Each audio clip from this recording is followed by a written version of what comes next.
c'est lui qui suit l'exécution de ce programme.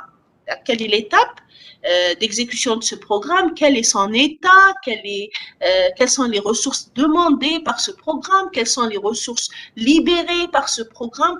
Tout ça, c'est juste la petite gestion des programmes qui rentrent dans le système. Donc, on doit leur donner un espace mémoire, on doit leur donner un processeur pour les exécuter et on doit leur donner des ressources. Qui c'est qui gère toutes ces opérations? Eh bien, c'est le système d'exploitation.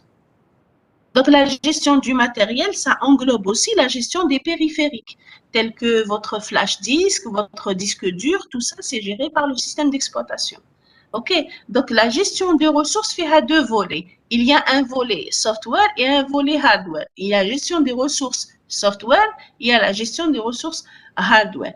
Donc, on a fini la partie gestion des ressources. Donc, ça, c'est le premier module ou le premier volet de ce que représente un système d'exploitation. Le deuxième volet, c'est le fait qu'un système d'exploitation vous donne une interface qui vous rend cet ordinateur facile à utiliser.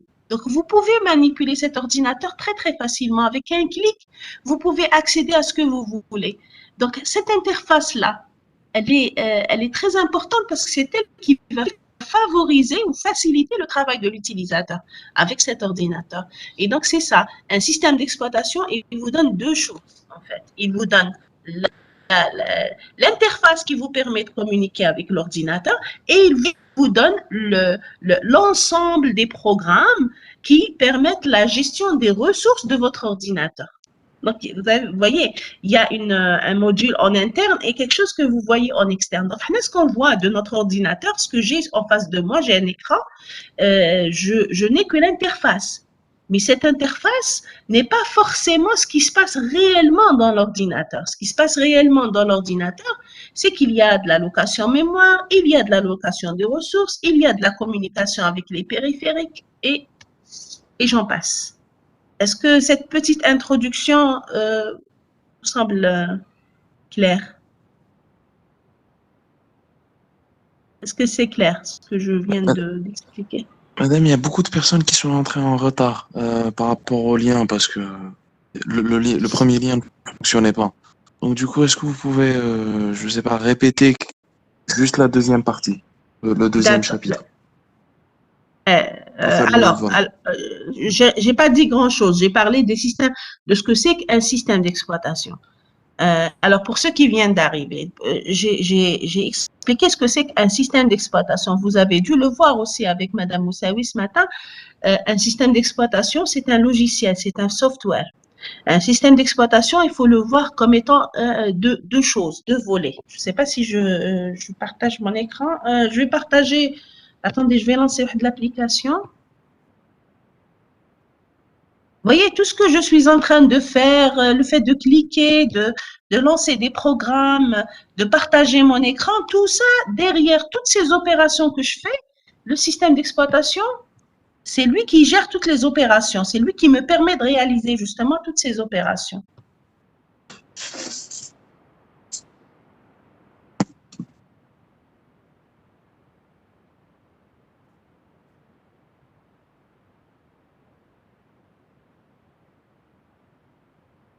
Vous arrivez à voir?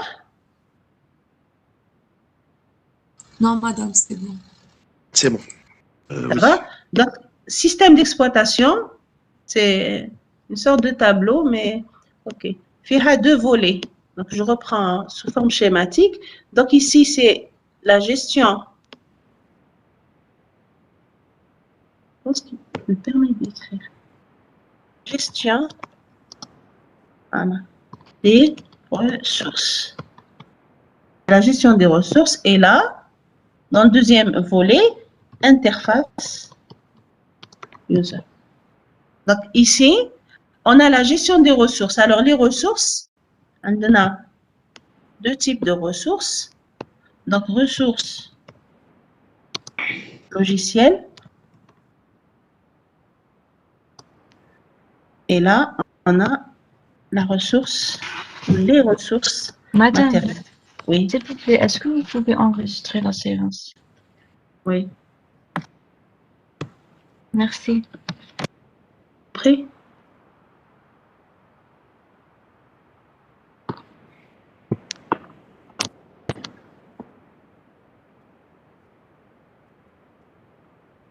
Donc, un système d'exploitation, c'est un logiciel. Et c'est pas n'importe quel logiciel, c'est un logiciel de base. Sa présence est primordiale.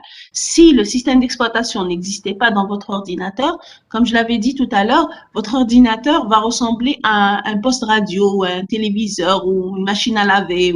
D'accord, il n'aura pas cette importance qu'on est en train de lui donner.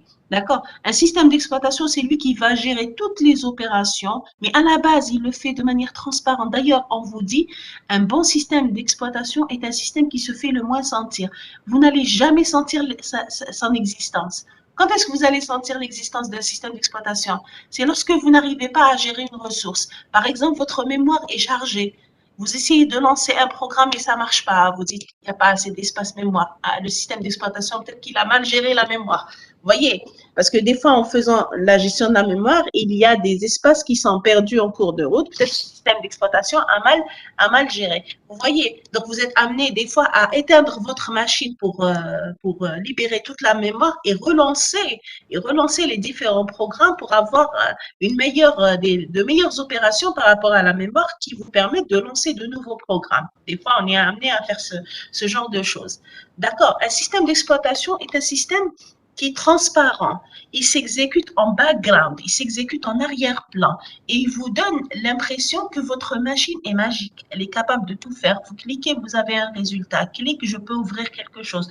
Clique, je peux lancer un programme. Vous voyez, on a l'impression que cet ordinateur-là, c'est une machine magique. Elle n'est pas magique, il y a un programme, un software de base. Quand je dis de base, si je l'enlève, votre ordinateur n'a pas de sens.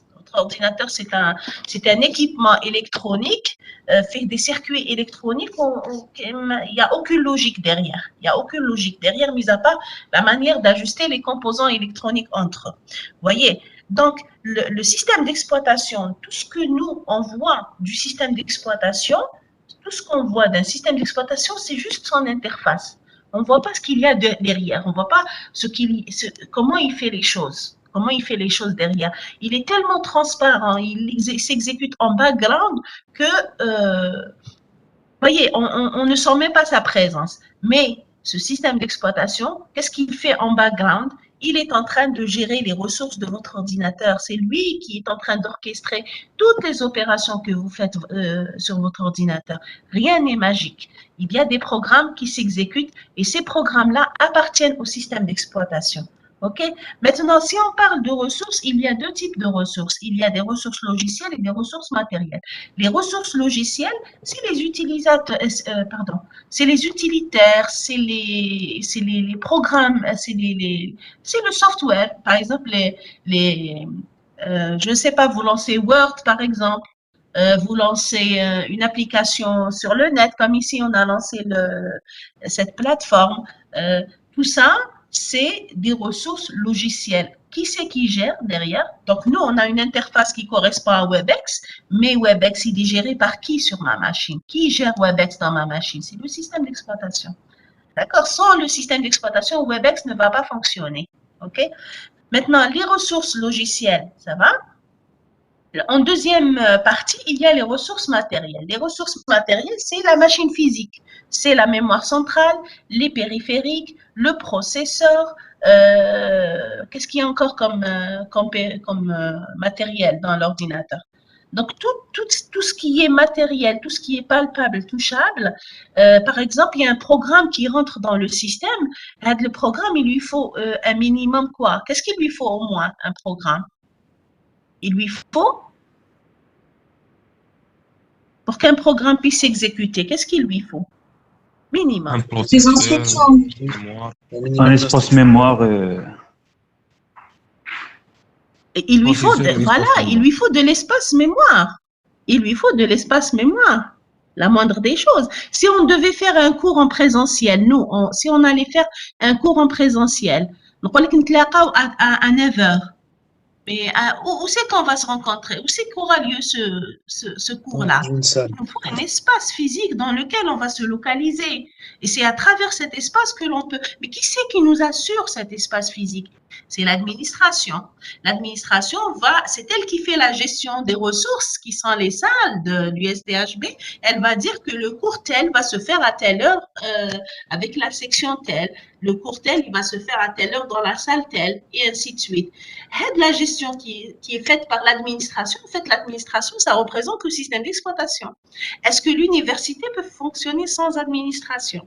Il nous faut une administration. En fait, c'est le système d'exploitation. Il y a l'administration de l'ordinateur personnel. Voilà. C'est justement, j'essaie de faire l'analogie pour vous faciliter la compréhension, mais si vous avez compris, on passe à autre chose. Est-ce que c'est clair ici? Mettez-moi dans le chat si c'est clair ou pas. Oui, madame. C'est clair. D'accord. Dans le cas les systèmes d'exploitation, il y a plusieurs types de systèmes d'exploitation. C'est selon la manière avec laquelle sont exécutés les programmes lorsqu'ils rentrent. Ça dépend, hein, le critère. Donc, il y a les systèmes d'exploitation qui sont, on appelle ça monoprogrammés. Il y a les systèmes d'exploitation multiprogrammés. Il y a les systèmes d'exploitation, les appelle à temps partagé. Ou, voilà. C'est-à-dire, c'est des systèmes, alors monoprogrammés, multiprogrammés et temps partagé, les deux, c'est des systèmes d'exploitation multitâches. Donc, on aimerait juste préciser, je mets un monotâche ou multitâche. Je mets un système d'exploitation monotâche et un système d'exploitation multitâche. La différence entre monotâche. Monotâche, c'est qu'il peut exécuter une seule tâche à la fois. Voilà. Par déduction et multitâche, l'inverse. Non? Multitâche. Monotâche, ça veut dire qu'il ne peut exécuter qu'un seul programme à la fois. Toujours un seul programme, c'est-à-dire il y a dans le système, c'est-à-dire quand vous lancez votre programme, si vous voulez lancer un deuxième programme, vous ne pouvez pas. Vous ne pouvez lancer qu'un seul programme. Il faut un seul programme, le système. On ne peut pas avoir plusieurs programmes dans le système. On n'a qu'un seul programme. On a le système d'exploitation à la base parce qu'il s'exécute en background, c'est lui qui gère les ressources. Mais les programmes utilisateurs, et là je parle des programmes utilisateurs, il n'y a qu'un seul programme qui peut être présent dans le système en un temps T. Maintenant, multitâche, ça veut dire qu'on peut avoir plusieurs programmes en cours d'exécution. Vous pouvez lancer Word, vous pouvez lancer WebEx, qui maintenant j'ai lancé l'application, le tableau blanc.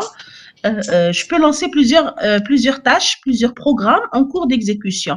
C'est ce qu'on appelle le multitâche. OK? Le monotâche, est-ce que vous avez une idée d'un système d'exploitation monotâche? C'est les premiers systèmes qui ont existé. C'était les premières versions de tous les systèmes. Comme le DOS. Hein? Comme le DOS, DOS. Exactement, le Disk Operating System, le DOS. Le DOS, c'est l'un des premiers systèmes d'exploitation lesquels existaient et c'est un programme et c'est un système d'exploitation monotâche. Monotâche. D'ailleurs, le système, le DOS, quand vous lancez dans votre attendez, il ressemble à ça pour juste vous donner. Attendez, j'arrête le partage d'écran. Je m'en souviens. Partage quoi? Je partage mon écran carrément. Screen.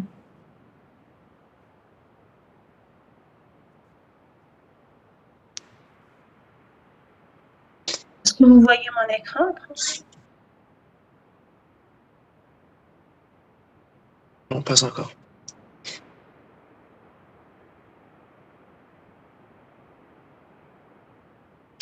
DOS, maintenant disque, c'était disque operating.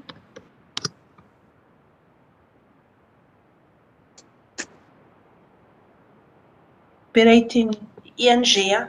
Operating ING système. Vous voyez, il y a un partage ou là ما كانش؟ Non, مازال madame, non. ما حبش يبارطاجي لي l'écran. حبيت نبارطاجي l'écran complètement.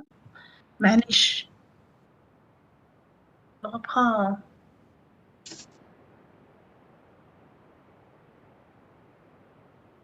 Maintenant, c'est partagé, madame. Vous voyez mon écran? Oui, Là, oui. Enfin, maintenant, c'est parti. D'accord, c'est... Vous voyez... oh.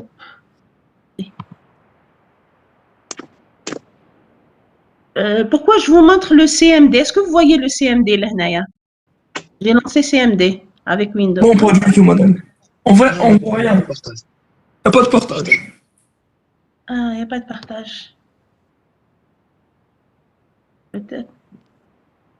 Et là? Toujours pas.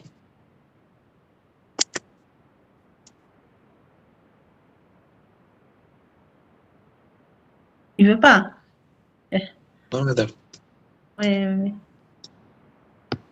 Allez, je vais partager, je vais voir, je vais trouver une solution. Ah, voilà, voilà. Ah, normalement, il doit partager.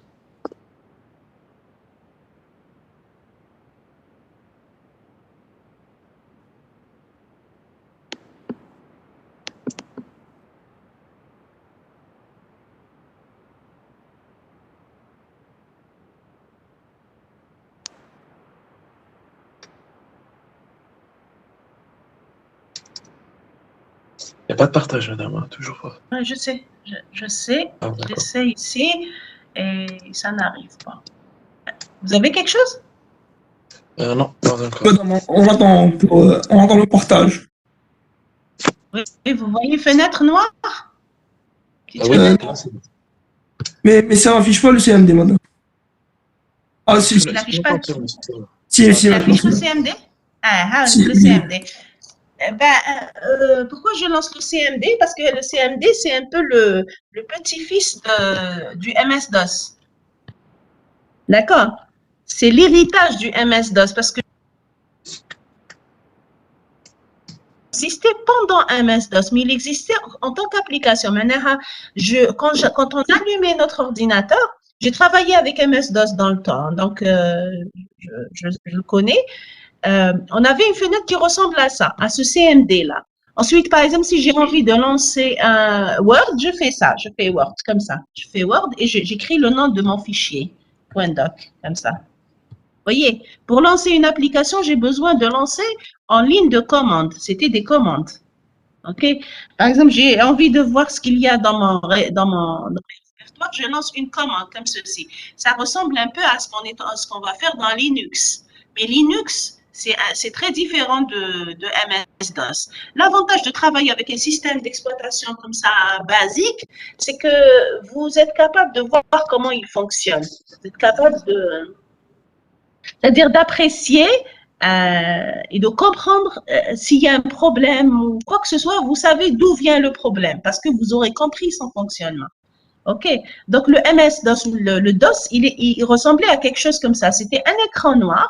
Et pour lancer un programme, je fais Word et il me lance la fenêtre. Il m'ouvre la fenêtre, elle va dominer tout l'écran. Et si j'ai envie de lancer une autre application, je dois fermer cette application. Le Word, je dois fermer Word pour lancer une autre application. OK. Donc, c'était ça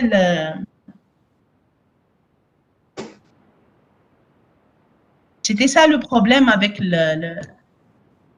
les systèmes monotâches. Monotâche, maintenant, il y a toujours un seul programme en cours d'exécution. D'accord.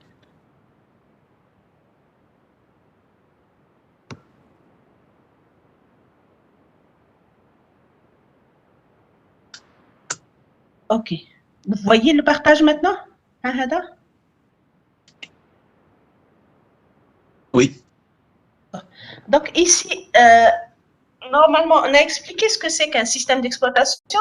Donc, monotâche, c'est un seul programme en cours d'exécution, multitâche, plusieurs programmes. Est-ce que vous avez des exemples de programmes multitâches? Pas besoin de réfléchir, c'est Windows à la base. Oui, Linux.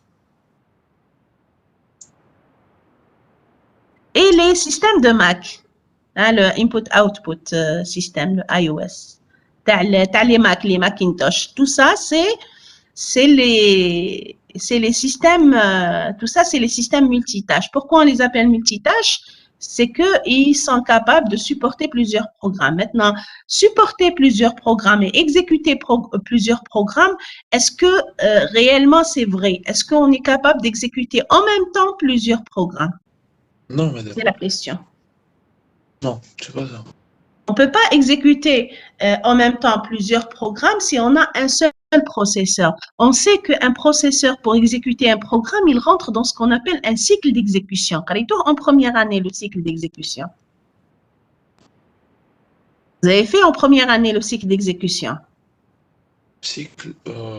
Cycle d'exécution. Oui, madame, le fetch, execute. Le fetch, voilà, le compteur ordinal, le contenu du compteur ordinal qui est chargé dans le registre d'instruction, incrémentation du compteur ordinal, exécution de l'instruction, et ensuite on fait une boucle pour revenir au contenu du compteur ordinal dans le registre d'instruction. Donc c'était ça le cycle d'exécution. Donc on avait le cycle fetch.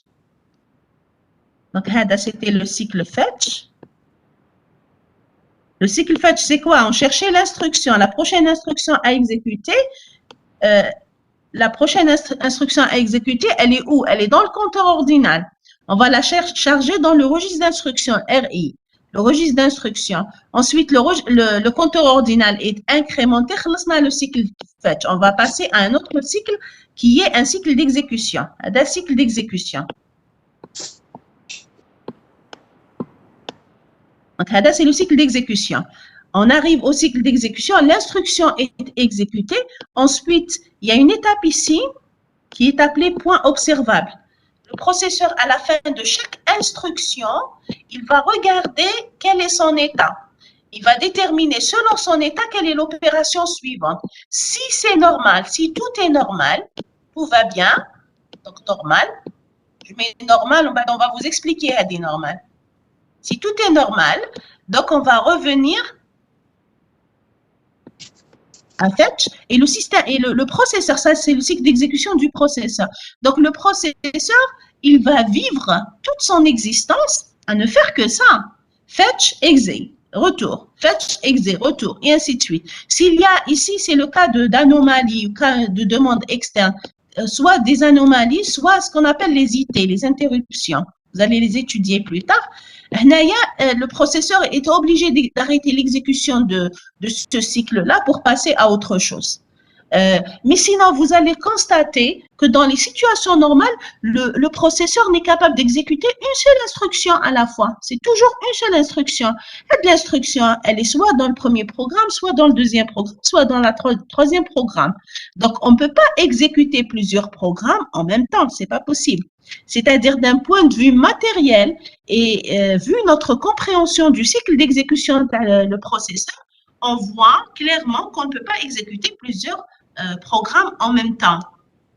Mais ils vont s'exécuter de sorte à ce que j'avance sur un programme, j'arrête, je vais avancer sur le deuxième programme, j'arrête, je vais avancer sur le troisième programme, j'arrête, et je reprends le premier, ensuite le deuxième, ensuite selon quoi? Selon une politique ou là ce qu'on appelle le scheduling.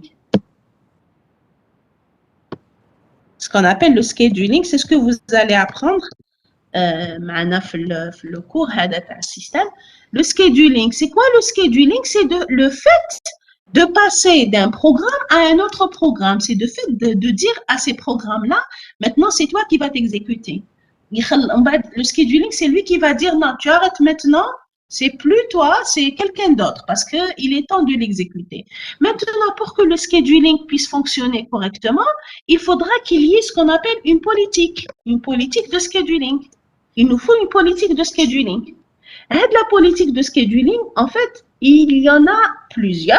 Dans la réalité, il y en a plusieurs. Là, on a gardé la politique qui dit multitâche, au sens propre. Donc, on va expliquer. Et ce qu'on appelle le temps partagé. Le temps partagé. C'est-à-dire comment on va partager le processeur entre les différents utilisateurs. quelle est la politique? Et là, entre multitâche et temps partagé, il y a un truc historique qui s'est produit. C'est que quand on est dans le monotâche, par exemple, on est en train d'exécuter une tâche, un programme. Dans le programme, il y a une entrée. On va prendre l'exemple de le TD, tiens. On va prendre l'exemple de le TD. Si vous voulez. Vous avez la série? Non, pas encore. Elle vous a pas donné la... معلش مش مشكلة.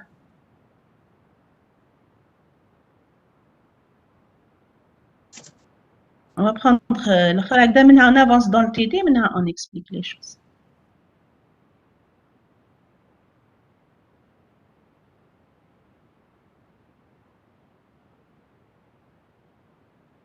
Alors,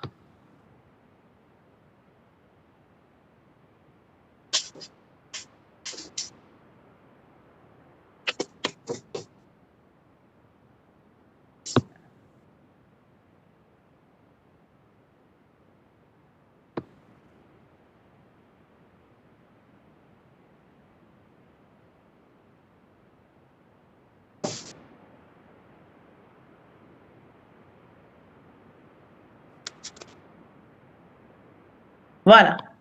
Est-ce que vous voyez l'écran? Pas encore. شايف l'écran? Pas encore, non. Oui, oui. Oui, oui, c'est bon. Ça vient? Ok.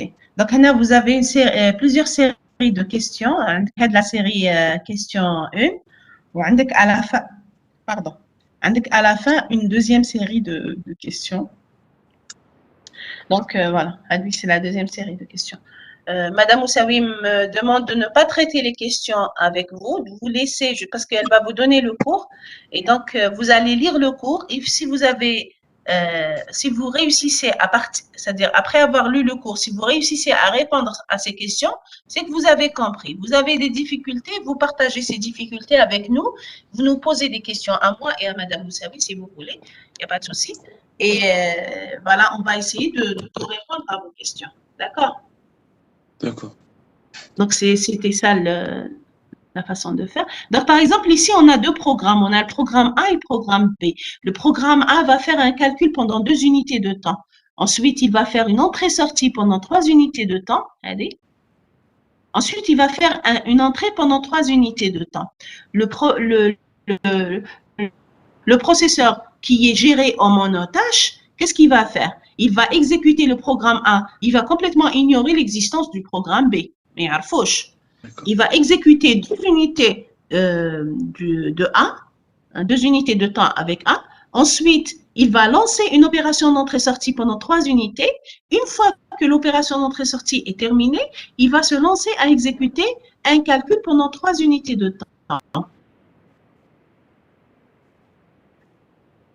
Ok. Mais qui va exécuter les entrées-sorties?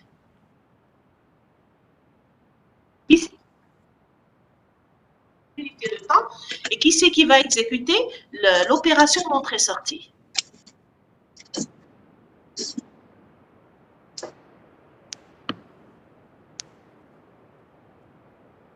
شكون اللي يحسب؟ شكون اللي يعرف يحسب؟ Processeur. Processeur. شكون اللي يعرف يكومونيكي مع l'utilisateur? Aussi, les périphériques entrée-sortie. يعطيك الصحة. Donc, qui c'est qui exécute, qui met l'affichage هذه? Qui c'est qui l'a exécuté? Il y a un processeur spécialisé qui va venir avec l'écran, c'est-à-dire qui va permettre toutes les opérations d'entrée-sortie sont exécutées par un processeur spécialisé. Pour ça, ce qu'on appelle les canaux de communication. D'accord? Donc, l'opération d'entrée-sortie, en fait, elle est réalisée non pas avec le processeur, mais elle est réalisée avec le périphérique. وش معناها؟ معناها le processeur, pendant l'opération d'entrée-sortie, qu'est-ce qu'il va faire? Il va rien faire. Oui ou non? Oui, d'accord. S'il ne fait rien, ce temps qu'on appelle temps oisif, là, c'est juste pour vous communiquer la terminologie. Le temps oisif, maintenant, c'est le temps oisif, c'est le temps où le processeur ne fait rien, c'est-à-dire n'exécute rien du tout. Ok? Oui. Donc, le temps oisif هدايا, le processeur, il est en chômage. Alors qu'il y a un programme B qui voudrait être exécuté. Donc, d'un point de vue opérationnel, les trois unités de calcul B, elles peuvent être exécutées pendant l'opération d'entrée-sortie. OK? Elles peuvent être exécutées pendant les trois unités de l'entrée-sortie. Mais il se trouve que dans un système monoprogrammé, on ne peut pas exécuter un deuxième programme, sauf si on a terminé le premier programme. C'est un système monoprogrammé. Alors, dans un système, on a deux cas de figure, en fait. Dans un système monoprogrammé, on a deux cas de figure. L'opération d'entrée-sortie, elle peut être, le premier cas de figure, elle peut être entièrement supervisée par le processeur, parce que les premières architectures des ordinateurs, il n'y avait pas le processeur spécialisé. Il n'y avait pas pour les périphériques des équipements qui soient autonomes, qui peuvent assurer les opérations d'entrée-sortie de manière autonome, ce qu'on appelle les canaux d'entrée-sortie, mais canaux qui existaient. Donc, qui était capable de gérer l'opération d'entrée-sortie? C'était le processeur. Maintenant, le processeur, il lançait l'opération, est-ce que ça va correctement ou est-ce qu'il y a eu des erreurs? Est-ce qu'il va lancer le transfert à un autre caractère? Donc, le processeur, en réalité, c'est-à-dire dans cette architecture, un processeur spécialisé. Dans cette architecture, le processeur, il est dans ce qu'on appelle une attente active. C'est quoi l'attente active? C'est l'attente d'une fin d'entrée-sortie, mais c'est une attente, attendez, c'est une attente de fin d'entrée-sortie, mais c'est une attente dans laquelle le processeur surveille l'opération entrée-sortie. Il ne se décharge pas entièrement. Il est là, caractère par caractère. Après l'évolution, il y a eu une évolution dans le matériel où tout ce qu'on appelle les canaux d'entrée-sortie ou les processeurs spécialisés dans les opérations d'entrée-sortie. Les canaux, ils étaient capables de faire exactement le travail du processeur. Ils étaient capables de surveiller toute l'opération d'entrée-sortie. Donc, le processeur s'est déchargé de cette opération d'entrée-sortie. Tout ce qu'il fait, il va la lancer, il va demander l'entrée-sortie, il va attendre à ne rien faire jusqu'à ce que l'opération d'entrée-sortie est terminée avec le processeur spécialisé. C'est lui qui va signaler au processeur que l'opération d'entrée-sortie s'est terminée. Vous voyez que le processeur ici, il a délégué, regardez, il a délégué l'opération d'entrée-sortie à un autre composant dans l'ordinateur et il s'est libéré. Ça marche? Donc, la finalité, elle est identique dans un système monoprogrammé. Pourquoi? Parce que le processeur soit dans l'attente active ou qu'il soit libéré entièrement grâce aux canaux d'entrée-sortie, le processeur n'est pas capable de prendre en charge un deuxième programme. Il est obligé d'attendre la terminaison du programme A pour lancer le programme B. Vous voyez, ça, c'est toute la caractéristique d'un système monoprogrammé. Est-ce que c'est clair? Donc, madame, là, ce qu'on vient de dire, on a dit, c'est la même chose quand c'est un système monoprogrammé. C'est la même chose quand il est en attente active que quand il est, la deuxième chose. Que quand il est libre, c'est-à-dire libéré par le canal. Le canal, il va le libérer. C'est-à-dire, il ne va pas faire l'attente active. Attente active, en fait, c'est vous voulez le mot, c'est oisif. Il est oisif. D'accord. D'accord. Il est oisif. L'attente active, en fait, il attend que l'action d'entrée-sortie se finisse, instruction par instruction. Et ensuite, voilà. Il exécute le deuxième programme. Exactement. C'est-à-dire, il doit libérer le programme A avant de lancer le programme B. D'accord. Ça, c'est l'attente active. L'attente oisive. Et quand il est oisif? Quand il est oisif, maintenant, il ne fait rien. Il attend le signal. Il attend le signal canal d'entrée-sortie pour lui signer, pour lui spécifier ou lui notifier que l'opération d'entrée-sortie s'est terminée. D'accord. D'accord. Donc D'accord. c'est pareil en fait, oui. C'est pareil. D'accord. Oui, on va dire c'est pareil, mais en termes de gestion, de l'opération d'entrée-sortie elle-même, c'est pas identique. Je vais vous donner un exemple. Je vais trouver une certaine analogie. Je prends un maçon qui doit me construire un mur. Je lui donne des briques. D'accord. On va supposer que le maçon est le périphérique d'entrée-sortie taille. On va dire que c'est un périphérique de sortie puisqu'il va prendre des briques de chez moi. OK?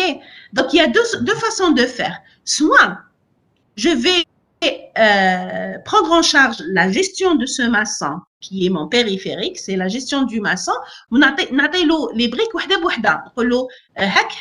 la brique vous la mettez dans le mur. Une fois que vous avez fini, je vais vous donner la deuxième. La deuxième brique. Oui. Donc, vous voyez que le processeur, malgré pratiquement son travail, il est banal, mais c'est lui qui est en train de gérer l'opération d'entrée-sortie, brique par brique, caractère par caractère. Vous voyez? Ça, c'est l'attente active, madame. Voilà, hein? Ça, c'est l'attente active. On va dire c'est l'attente active. Oui, c'est l'attente active. Même l'autre, même l'état oisif, c'est une attente active. C'est vrai qu'il ne participe pas dans la gestion, mais il signe la notification. Il attend la notification du canal pour lui dire l'opération s'est terminée. D'accord. Oui. Donc, c'est le premier cas. Je termine pas l'histoire des briques. Le deuxième cas, je prends tout le lot de mes briques, je vais le donner à quelqu'un, un opérateur, quelqu'un que je le paye. Je lui donne de l'argent et je lui dis, écoute, une fois que le mur est terminé, tu me signales. D'accord? Donc, l'opérateur, c'est lui qui va donner les briques le maçon, le maçon. Une fois qu'il a terminé le mur, l'opérateur, il va venir chez moi me dire, ah, le mur, là, il est terminé, le maçon a fini son travail. Je vais enclencher l'étape suivante. Mais pendant que j'attends la signalisation de cet opérateur, qu'est-ce que je suis en train de faire? Je suis évasive. Je ne fais absolument rien. J'attends la signalisation. C'est pour ça, c'est une attente, mais elle est active. Pourquoi? Parce que je ne fais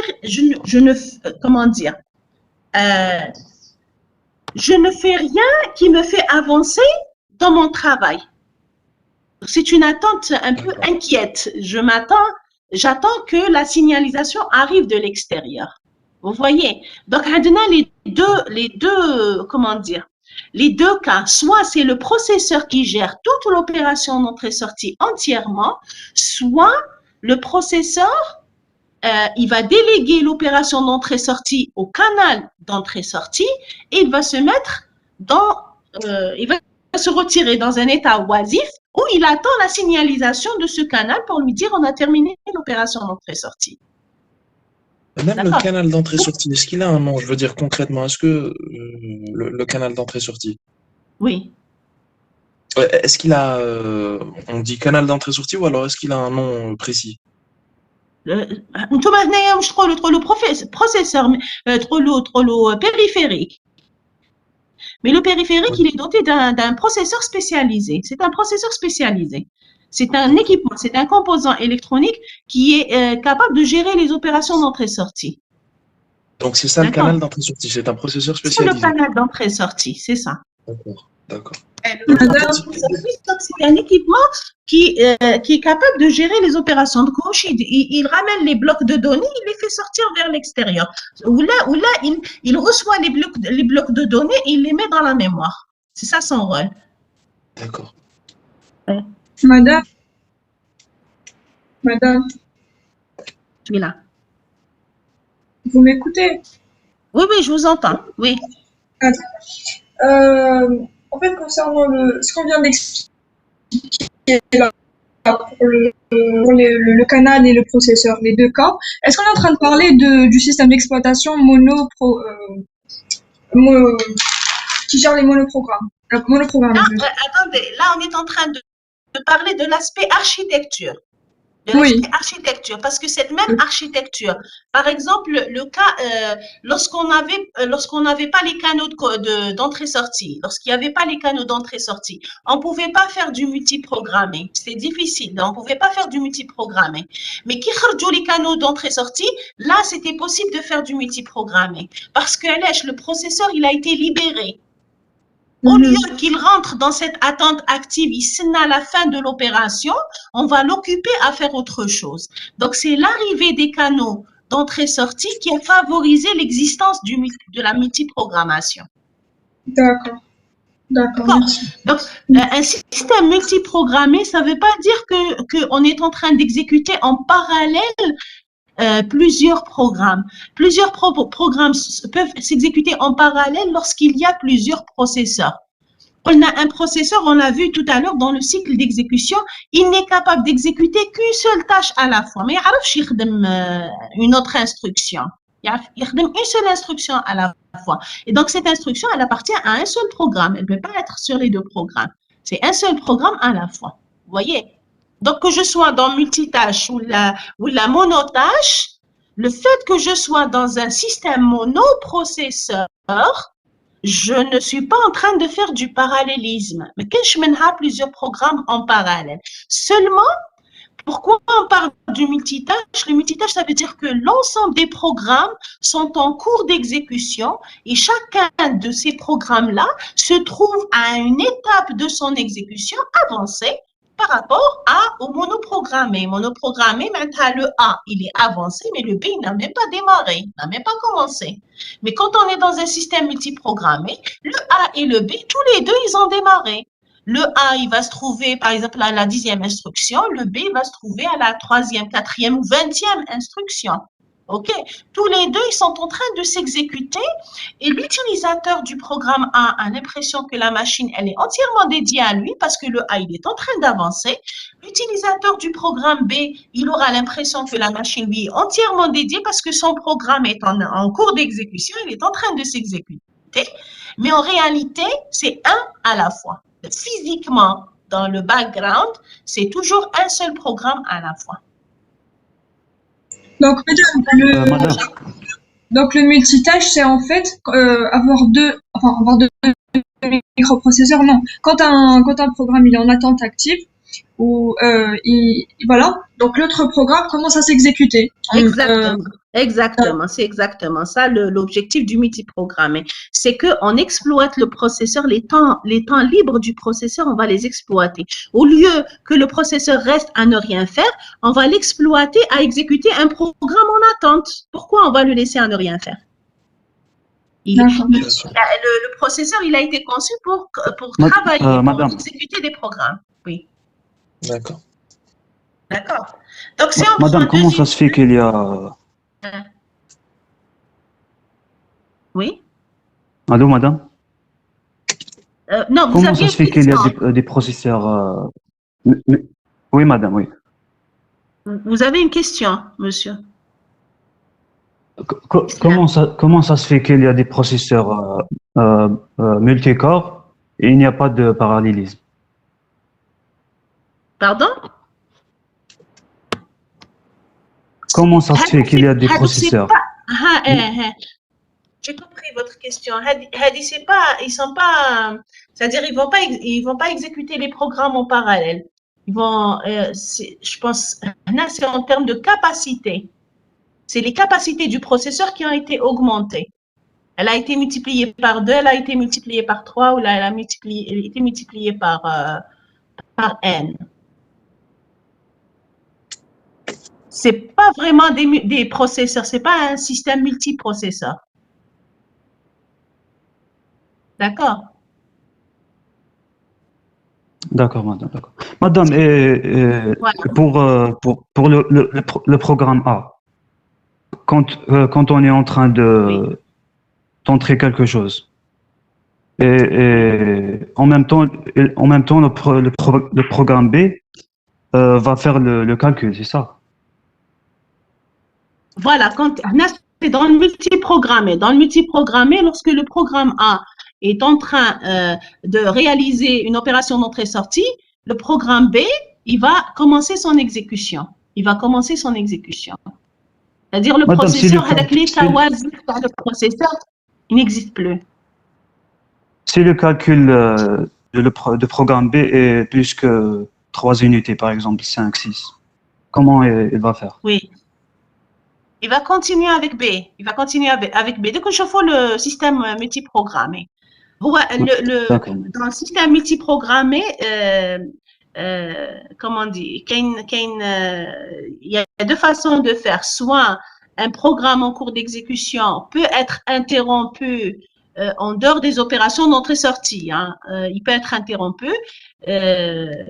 Et il y a la deuxième possibilité où les programmes ne peuvent pas être interrompus. Et le système multiprogrammé, les programmes ne peuvent pas être interrompus. Maintenant, il a le programme B. Il a commencé son exécution, il doit terminer, sauf si dans le programme B, il y a une opération d'entrée-sortie. On peut reprendre le travail avec A ou avec C ou avec D ou un autre programme quelconque. D'accord? Madame, Madame, Oui. à quoi va servir la définition, je veux dire dans le multiprogrammé, à quoi va servir la définition de l'état oisif? L'état oisif, c'est un état dans lequel le processeur ne fait absolument rien. Il Bien attend. sûr, oui, j'ai compris. Mais je veux dire, dans le multiprogrammé, l'aspect où le processeur ne fait rien pendant que le programme est pendant qu'il est en attente active est gommé. Je veux dire, le processeur va exécuter un autre programme. Exactement. C'est le rôle du multiprogrammé, c'est d'éliminer les états oisifs et de faire en sorte que le processeur soit le plus actif possible. Donc, dans le multiprogrammé, on ne verra pas d'état oisif. Je veux dire, il y aura une attente active et pendant cette attente active, le processeur va exécuter un autre programme. Donc, ça dépend du scénario après. Il y a des états oisifs. Oui, le processeur, oui, par exemple, on a un programme A qui demande une entrée-sortie. Ou le programme B, il commence en exécution et à peine il demande une entrée-sortie. Supposons que les deux programmes, le programme A n'a pas fini son entrée-sortie, le programme B, là où il demande entrée-sortie. Qu'est-ce qui va se passer? Le processeur, qui va chez Willy. Il dit pas oisif parce qu'il n'a pas un autre programme en attente. D'accord. Donc, il y a des scénarios dommage. C'est dommage pour ces scénarios que les programmes en cours d'exécution ont des opérations d'entrée-sortie. Il n'y a pas un programme en attente pour que, écoutez, donc l'exemple par exemple, on peut avoir un état oisif. Dans le multiprogramme, on veut l'éliminer un maximum. Mais dans la réalité des choses, il y a toujours un programme en cours d'exécution, un programme qui demande le processeur, qui demande à être exécuté. Donc, l'état oisif, vraiment, c'est des scénarios vraiment très rares où le processeur, tous les programmes sont en train de faire une entrée-sortie. Le processeur dans un état oisif, ça peut arriver. Je veux dire, on essaie d'éliminer un maximum, mais il y a des scénarios où ça peut arriver. Je viens de vous donner un exemple entre A et B. Je vous ai dit que l'exemple Hadaya, il n'est pas très réaliste. Parce que dans un système d'exploitation, je rêve de programmes. Mais même avec ça, même avec la présence de plusieurs programmes, l'état oisif, l'état oisif. Parce que tous les programmes demandent une entrée-sortie. Ou le processeur, il n'a pas un programme pour pouvoir l'exécuter. D'accord. Madame, est-ce qu'on peut dire que le multiprogrammé, c'est le multithreading, c'est-à-dire que c'est que la gestion logique par le système d'exploitation? Et le multi quoi? Le multithreading, c'est le multithread. Qu'est-ce que vous voulez dire par multithread? C'est que la gestion logique, c'est-à-dire c'est le système d'exploitation qui va faire la gestion entre les programmes. C'est exactement ça. Un thread, c'est quoi un thread? Un thread, c'est un processus. Alors, thread égale processus. Et processus, égale programme en cours d'exécution. D'accord? Donc, un thread ou le processus ou le programme en cours d'exécution, c'est la même chose. Ça a exactement la même signification. La différence, c'est une petite différence quand même entre processus et thread. C'est pas une égalité exacte. Un processus est beaucoup plus lourd qu'un thread. Un thread est léger. وش معناها؟ معناتها il y a des structures de données qui vont accompagner le processus et qui ne vont pas accompagner le thread. Là, c'est des détails. Mais, c'est-à-dire en termes d'exécution, un thread et un processus, c'est pareil, c'est la même chose. Un processus est généré par un programme en cours d'exécution. Donc, juste pour clarifier. Donc, tout ce que vous avez dit, multithreading, c'est multiprogramme. Donc, existence ou présence de plusieurs programmes dans le système, dans votre ordinateur en cours d'exécution. Donc, c'est exactement la définition de la multiprogrammation. J'ai répondu? Oui, merci, madame, merci. Très bien. Donc, on essaie de faire Hadia. Je ne sais pas ce que je pourrais la copier.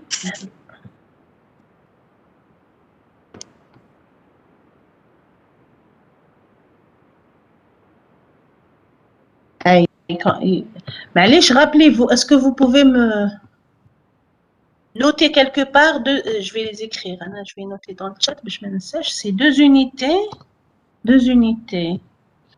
pour A, deux unités 3 et 3. Et pour B, c'est 3, 1 et 4. Je note le chat juste pour l'avoir parce que je vais changer le partage.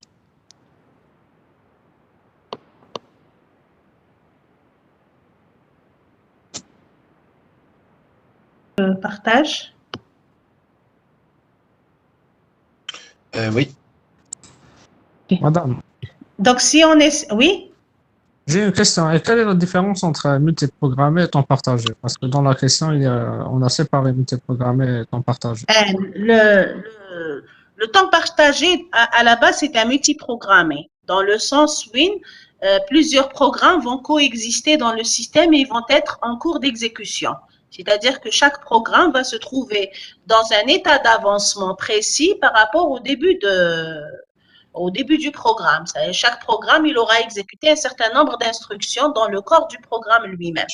D'accord? Donc, les différents programmes vont se trouver à des états différents. Ça marche? Donc, selon cette définition, donc le temps partagé, c'est du multiprogrammé. Il essaye aussi d'exploiter les temps oisifs du processeur. Le temps partagé. Mais la différence avec le multiprogrammé, c'est que le multiprogrammé, quand il prend une tâche, il doit l'exécuter jusqu'à la fin, sauf s'il y a une demande d'entrée-sortie. Par contre, dans le temps partagé, on peut interrompre l'exécution d'un programme, c'est-à-dire j'exécute 2 instructions, j'arrête, même s'il n'y a pas d'entrée-sortie, hein, même s'il n'y a pas de demande d'entrée-sortie, j'arrête, je reprends l'exécution d'un autre programme, 2, 3 instructions, j'arrête, je passe au 3e et ainsi de suite. D'accord. Madame, mais qu'est-ce qui définit le nombre d'instructions qu'on va exécuter? Voilà. Qu'est-ce qui va définir le nombre d'instructions qu'on va exécuter? C'est le temps. C'est-à-dire qu'on va allouer ce qu'on appelle un quantum de temps au premier programme. Il va s'exécuter pendant ce quantum. Un quantum, c'est quoi? C'est un intervalle de temps. Je vais mettre ça dans le chat. Des cycles d'horloge? C'est des cycles d'horloge. C'est un certain nombre de cycles d'horloge. Quantum. Quantum de temps. Un quantum, c'est un intervalle de temps entre T1 et T2.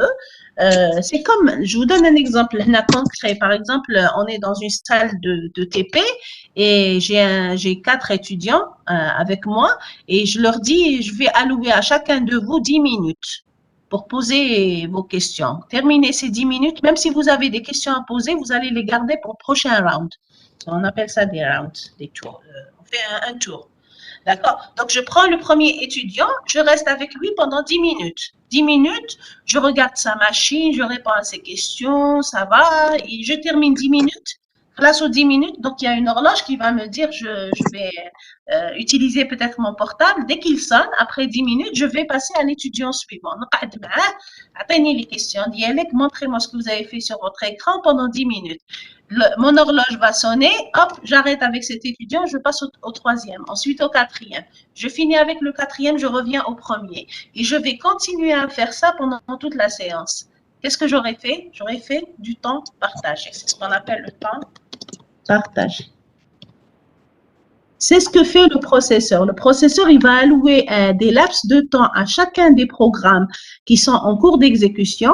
Il va les exécuter pendant ces laps de temps. Même si le programme ne s'est pas terminé. D'accord? Il va passer au prochain programme et ainsi de suite. Oui. Madame, c'est ce qui permet d'exécuter plusieurs programmes et pas seulement deux. Exactement, c'est ce qui permet d'exécuter plusieurs programmes en même temps. Donc voilà. Madame, On va regarder ici le... Madame, si on a deux programmes qu'on veut exécuter en même temps, bon, par exemple, on commence avec le programme A. Le programme A commence par la phase de calcul. Après, on a l'entrée-sortie, la phase d'entrée-sortie. Donc, on va faire la multiprogrammation, c'est-à-dire on va exécuter le programme B. Est-ce que la phase du calcul de le programme B va être interrompue par la termination de la termination du programme A? Votre question, Audley, s'il vous plaît. On a deux programmes, madame. Hein? On a fait programme A et programme B. Le programme A fait le calcul. Après, on a la phase d'entrée-sortie. Oui. Après, on commence le calcul on va faire le multiprogrammation, c'est-à-dire on va commencer la phase du calcul du programme B. Le B commence par un calcul. Oui, madame. Est-ce que le calcul va être terminé ou bien va être interrompu par la termination la phase d'entrée-sortie? Ah, d'accord. Le calcul n'est jamais interrompu. Pardon, désolé, je retire ça. C'est pas le calcul, désolé, c'est l'entrée-sortie qui n'est jamais interrompue. Non, je veux dire, est-ce que l'entrée-sortie du programme A, quand on se termine, est-ce qu'elle va interrompre, elle va interrompre le calcul du programme B? Ah, d'accord, oui. Vous anticipez, vous savez. Dans le programme, justement, l'exercice, il va englober ça. Mais il faut comprendre qu'il y a ce qu'on appelle les opérations de contrôle. Les opérations de contrôle, on peut interrompre. Mais on va interrompre pour exécuter une opération, mais on continue dans le temps partagé. On continue l'exécution du programme 1, s'il n'a pas terminé son exécution.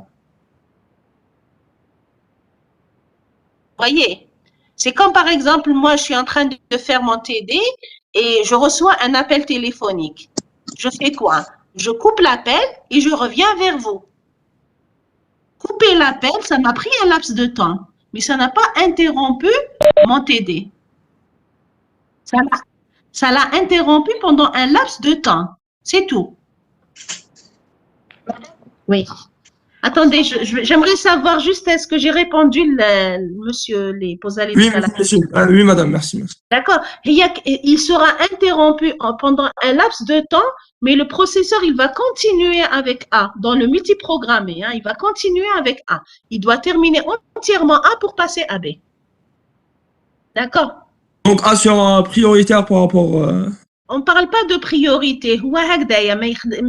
La seule façon pour arrêter l'exécution d'un programme, c'est que ce programme-là demande une entrée-sortie. Et quand il y a une entrée-sortie, il va basculer au programme B, mais après, ensuite, pour retourner au programme A. Quand il y a une autre entrée-sortie pour le programme B, il y a le programme A, c'est ça? Ah, exactement. Exactement. Ça marche? D'accord, très bien. Mademoiselle? J'ai répondu par l'occasion. OK. Donc, on revient sur l'exemple de tout à l'heure. Bon, OK. Désolée.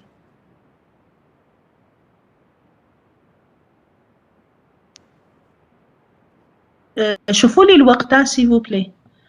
Donc 2 unités pour A. Madame, on s'arrête quand? Attendez, je vais vous dire. الحساب البروغرام. On خلصت la séance, oui. Je veux pas abuser.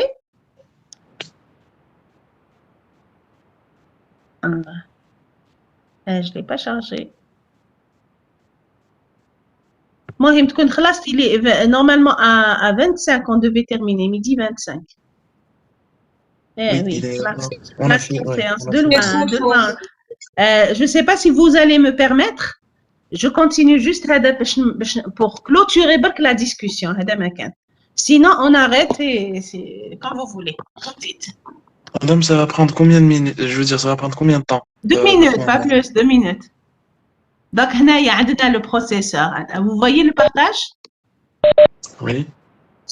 On a le périphérique d'entrée-sortie. D'accord. Avec le microprocesseur, il va exécuter donc le programme A pendant 2 unités de temps. Ensuite, le programme A va demander une entrée-sortie. Donc, l'entrée-sortie, elle va s'exécuter pendant 3 unités de temps. Le B, c'est comme s'il n'existait pas ici. Dans 3 unités de temps. Ensuite, l'entrée-sortie, c'est terminé.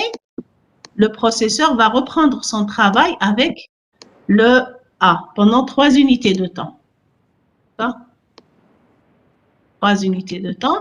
Ensuite, le A quitte le système. Dès que le A quitte le système, c'est le B qui va rentrer. Donc, là, c'est une limite. Donc, là, c'est le programme A. Et là, c'est le programme B. Vous voyez, c'est vraiment une limite bien séparée. Donc, le B, il va venir, il va s'exécuter pendant 3 unités de temps. Donc, 1 unité, 2 unités, 3 unités de temps. Ensuite, il va demander une seule unité de temps d'entrée-sortie. Donc, il va exécuter son entrée-sortie pendant 1 unité de temps. Il va revenir pour exécuter les 4 unités de temps de calcul. Donc, les moments aident. Donc, ça, c'est le programme TALB. C'est tout. On continue la prochaine séance. C'était juste pour boucler la discussion. Voilà. Madame, s'il vous plaît. Est-ce qu'on a TP avec vous? Demain, oui. Demain, on fait TP. Inch'Allah, en présentiel. C'est ce qu'on nous Madame, a... Oui. Oui, s'il vous plaît, parce que la dernière fois, lors de la réunion avec Madame Mousseoui, on a demandé, bon, on lui a dit si on peut voir s'il y a éventualité pour qu'on fasse les TP, la séance de TP en ligne, parce que c'est compliqué pour ceux qui sont hors wilaya de venir à la fac pour une seule séance. Est-ce qu'on peut la faire en ligne? Ça ne me dérange pas de la faire en ligne, mais ça ne me dérange pas du tout. Mais je ne sais pas, la réglementation, est-ce que ce ne serait pas enfreindre, c'est-à-dire aller contre la réglementation? Parce qu'on va m'inscrire absente, alors que moi, je fais mon travail. Vous voyez? Madame, si Madame Moussaoui est d'accord, je ne vois pas d'inconvénient. Oui, voilà, d'après la réunion, on lui a dit, elle nous a dit, vous pouvez déjà considérer que ça peut être en ligne. Je veux dire, elle nous a dit le présentiel, c'est un plus pour vous, ça a été fait pour vous. Mais comme ça pose problème à beaucoup d'étudiants qui sont hors wilaya et qui viennent à la fac pour une seule séance, vous savez que le transport est compliqué, nous a dit, vous pouvez la faire en ligne. Oui, Anna, je vais la consulter de toute façon. Bien sûr, bien sûr. Voilà. Anna, de toute façon, bien sûr, madame, je vais lui réenvoyer un autre mail, voilà, parce que là, on va faire un sondage. Le sondage, la majorité, en ligne. Donc, je vais lui réenvoyer un autre mail pour lui dire qu'on va faire justement la séance en ligne. Et voilà. Il y a normalement pour les séances en ligne, ça ne veut pas dire que c'est moi qui vais faire les TP, c'est vous qui allez les faire.